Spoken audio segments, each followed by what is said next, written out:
Հայաստանի բնակչության ամեն 5-րդ աղքատ է։ Որպեսզի պատկերացնեք, աղքատ է համարվում այն քաղաքացին, ում ամսական սպառումը չի գերազանցում 53,000-ը, ու սա համատարած գնաճի պայմաններում։ Անշուշտ, Հայաստանում ու Սփյուռքում կան շատ բարերարներ, մեծ սոցիալական ծառայություն ունի նաև Հայ առաքելական Սուրբ եկեղեցին, բայց ակնհայտ է, որ սա իշխանությունների օրվա կառավարության խնդիրն ու ձախողումն է։ Ինչով է զբաղված կառավարությունը? Մեր մեղքերով։ Մեղա Աստծո, մենք շատ մեղքեր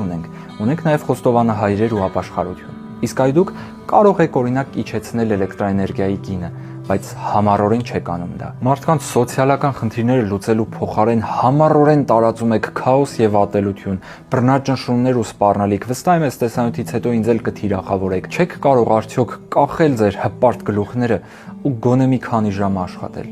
առանց TikTok-ի, առանց շպիոնության եւ քաղաքացիական